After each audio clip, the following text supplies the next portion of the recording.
Olá a todos. Hoje no quadro Espiritismo na Cultura Pop, nós vamos falar sobre a obra Harry Potter, especificamente sobre o sétimo filme da franquia Relíquias da Morte, parte 2, ou o sexto livro, Relíquias da Morte. E a obra Harry Potter, ela é repleta de fantasmas, né, espíritos, e eventualmente nós vamos também tratar das outras obras. Mas especificamente a sétima obra nos traz algumas referências interessantes e denota a influência do mundo espiritual. O ano de produção do Relíquias da Morte Parte 2 é 2011. O filme foi dirigido por David Yates. A estreia aconteceu em 7 de julho de 2011 em Londres. E o filme é uma coprodução americana e inglesa.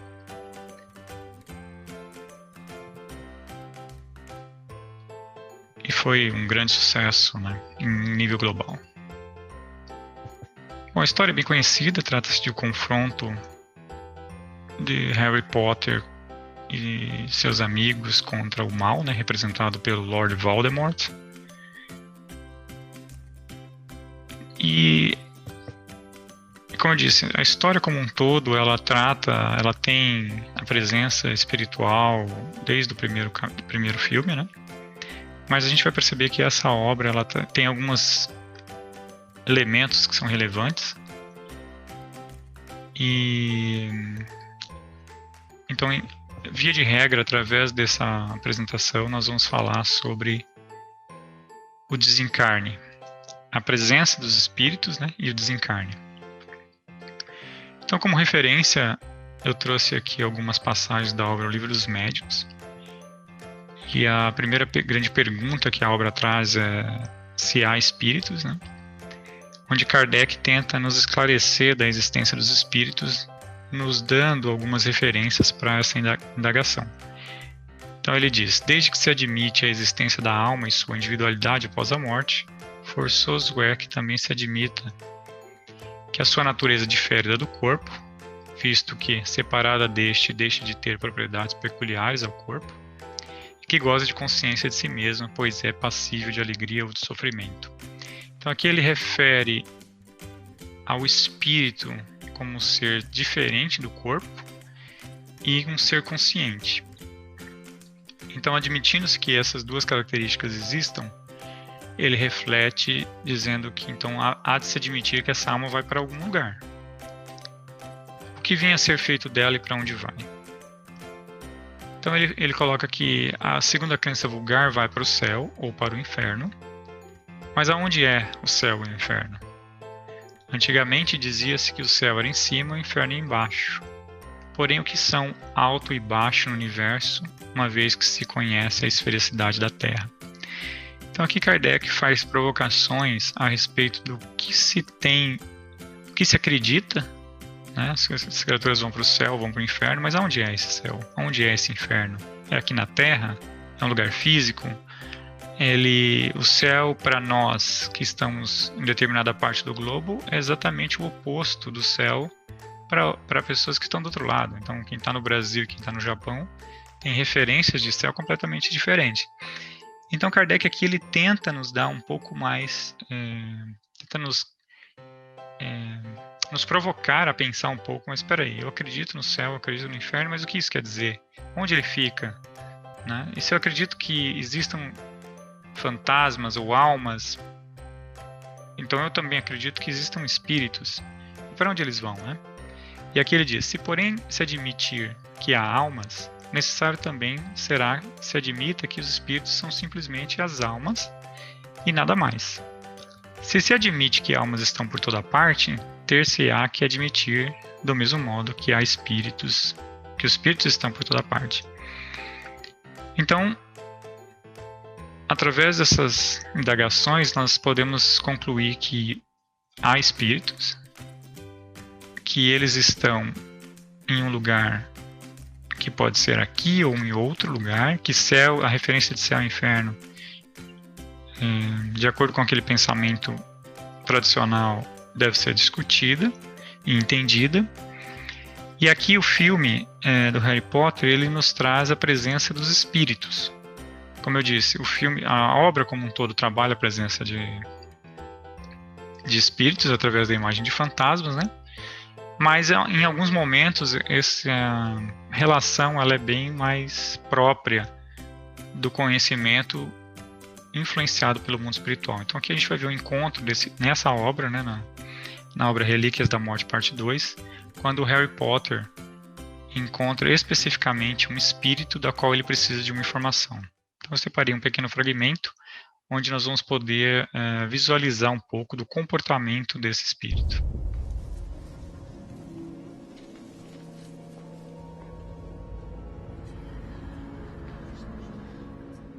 You're the Grey Lady, the ghost of Ravenclaw Tower. I do not answer to that name. No, I'm sorry. Então aqui a gente percebe que ela se movimenta de forma fluídica, né? Ela flutua, ela é fluídica e ela se move de um lugar ao outro, bem própria do que nós temos de relato em relação, por exemplo, às obras de André Luiz, né? Espíritos que se movem à velocidade do pensamento. Então ela tem liberdade através da ação perispiritual dela, né? Ela não está presa ao corpo da matéria e muito menos à matéria em si. I'm sorry. It's Helena, isn't it?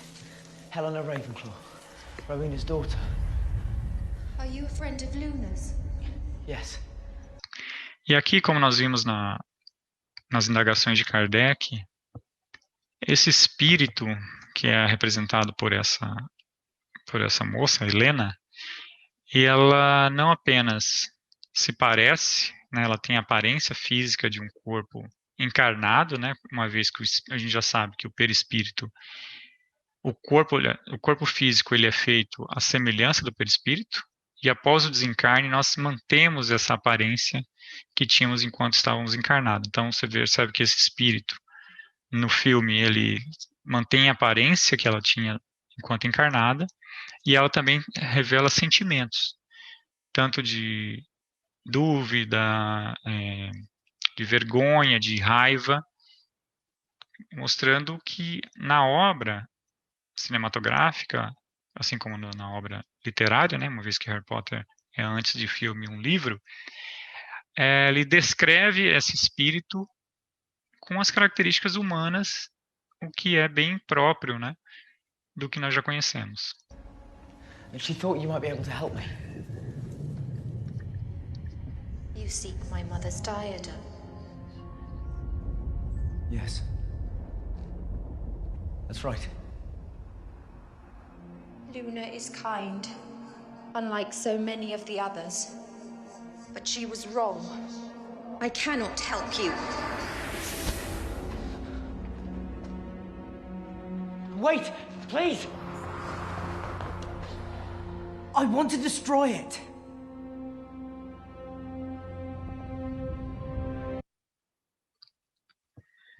Então a gente percebe que claramente a presença desse conhecimento, né, ao que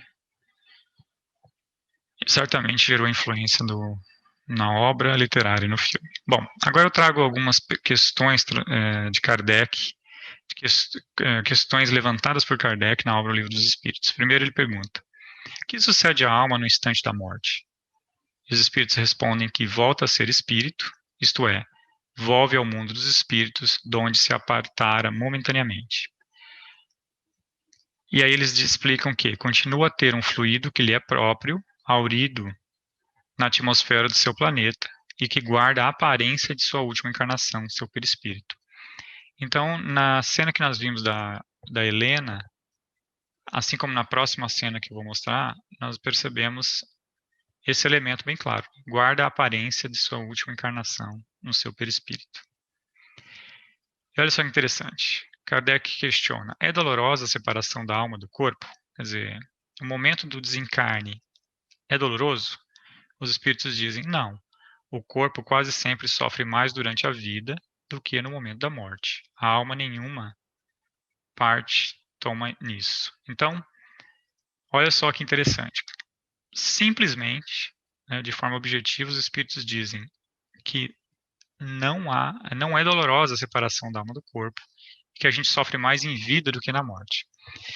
E olha só o que eles explicam. Os sofrimentos que algumas vezes se experimentam no instante da morte são um gozo para o espírito que vê chegar o termo de seu exílio. Então, os espíritos não cansam de nos dizer que a vida para nós é um sofrimento e que a morte não o é. Na morte natural, a que sobrevém pelo esgotamento dos órgãos, em consequência da idade, o homem deixa a vida sem o perceber. É uma lâmpada que se apaga por falta de óleo.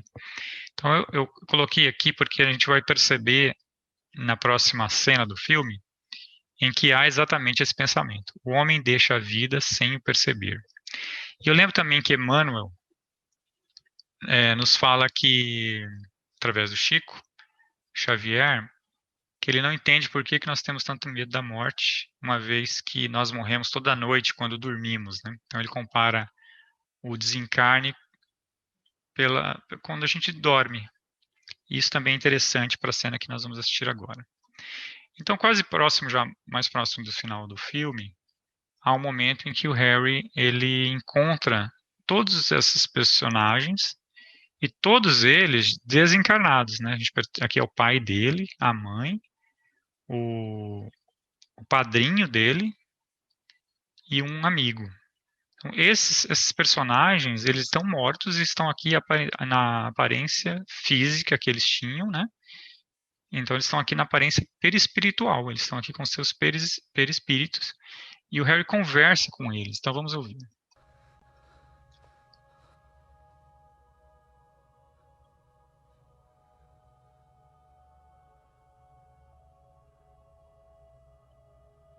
You've been so brave, sweetheart.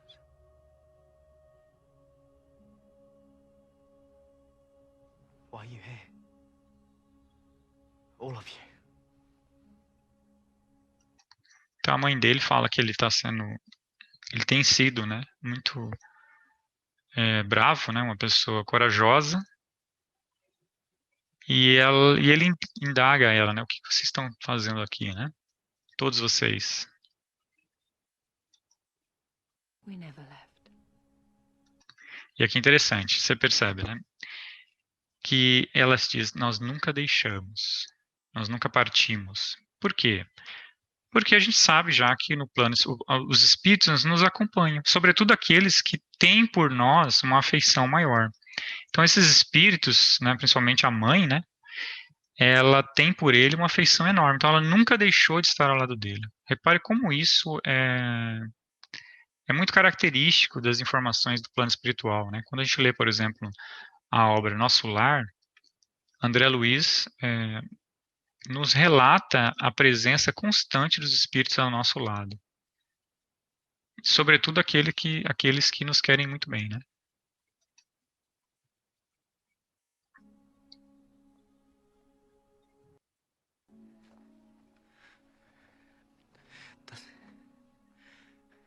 Does it hurt? Aqui é um momento que eu acho bem interessante para a nossa conversa de hoje, porque ele pergunta para o padrinho dele se morrer dói. Ele fala, dói morrer? E olha só o que ele responde para o Harry Potter. Quicker than falling asleep. Ele diz, o mesmo que cair no sono, o mesmo que dormir. Olha como tem toda a relação com o que nós lemos, né, quando os espíritos falam que quando quem morre de morte natural nem o percebe, ou com o que Emmanuel falou para nós, né, que a gente morre toda noite ao dormir. Então é muito pertinente a presença do conhecimento aqui, do mundo espiritual nessa obra, em que o espírito fala para um encarnado que morrer é como dormir.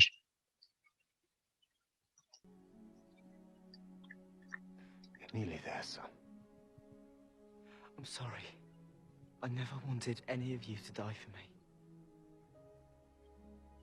And Remus, your son. Others will tell him what his mother and father died for. Aqui ele fala que não gostaria que nenhum deles tivesse que morrer por causa dele, né? E ele fala sobre o filho do Remus, que é um um dos amigos dele, né, presente aqui, e ele fala que o filho vai descobrir por que eles morreram. One day, he'll understand.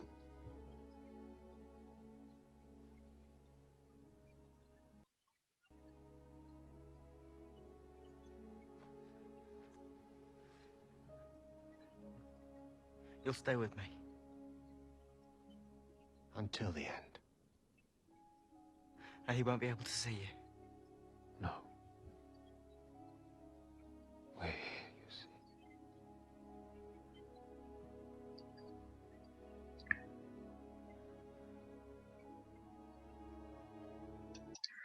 Bom, aqui ele pergunta se o inimigo dele vai poder vê-lo, né? Vê-los, ele diz que não, e aponta o coração onde eles estão presentes. Então aqui a gente tem uma clara conexão através do amor, e essa é uma fala importante, porque a gente sabe que o amor é um elemento fundamental na nossa encarnação, na nossa vida, né? E sobretudo também na nossa vida após a vida encarnada, né? Então a conexão entre eles é uma conexão de amor. Daí o fato de eles estarem presentes nesse momento. E nesse momento do filme é um momento em que o Harry está para morrer, né, está para desencarnar. Então isso também traz uma outra referência, porque a gente sabe que quando nós estamos próximos do nosso desencarne aqui na Terra, os espíritos, sobretudo os espíritos que nos querem bem, né, se fazem presentes. Né, se a nossa mãe estiver desencarnada, ela certamente vai estar lá neste momento, como acontece aqui com ele em relação aos pais.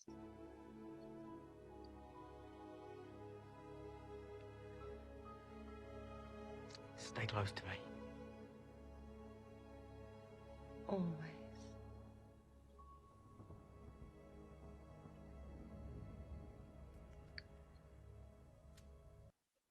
E aí ele fala para a mãe dele, né, esteja próximo de mim, né? E ela fala sempre, always, sempre. Então, bem interessante essa parte. Bom, o Livro dos Espíritos traz outras perguntas que são bem pertinentes, né, através de Kardec. A lei de Deus se acha contida toda no preceito de amor ao próximo ensinado por Jesus? Certamente este preceito encerra todos os deveres dos homens uns para com os outros. Então, os Espíritos explicam que toda a lei de Deus não está contida no amor ao próximo, mas todo o dever de um homem para outro, né, da humanidade para com o outro, está contida nessa lei. Então, a lei do amor, ela encerra as relações entre os homens, né, entre a humanidade, entre homens e mulheres. E aí ele pergunta, qual o verdadeiro sentido da palavra caridade como entendia Jesus? Qual é o sentido da palavra caridade conforme empregava Jesus? Kardec pergunta aos espíritos.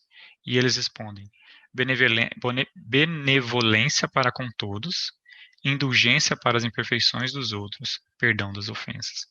Então, nesse slide, a gente fundamenta a importância do amor nas relações.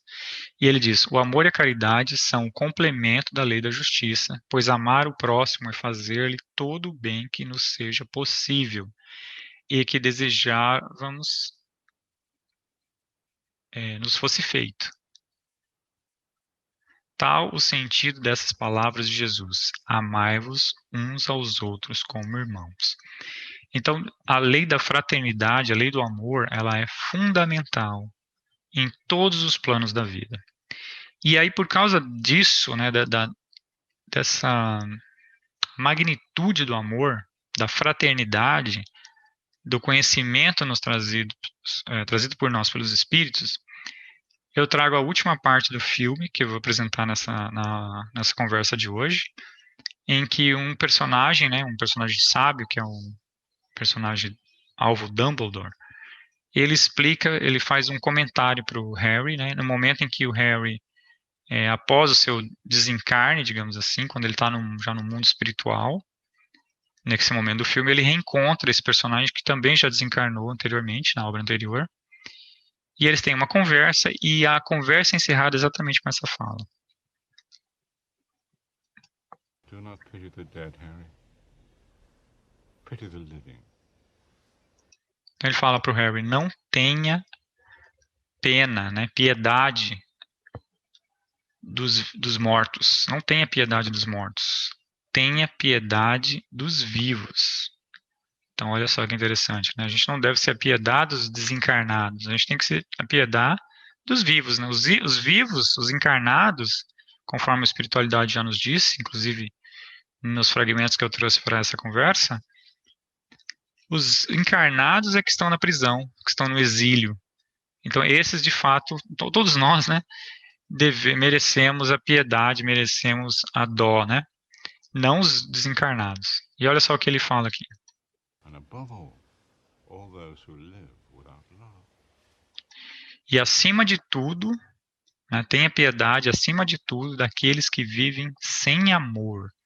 Olha mais uma vez aqui, né, o amor na sua magnitude, na sua magnificência, o amor fraterno, né, a imagem da caridade do amor trazida por Jesus, sendo aqui representada na obra, né?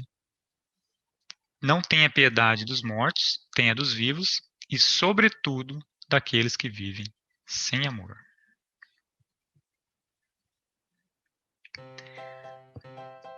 Bom, e para fechar essa conversa, uma fala de Pedro, que ele diz: antes de tudo, exercei profundo amor fraternal uns para com os outros, porquanto o amor cobre uma multidão de pecados.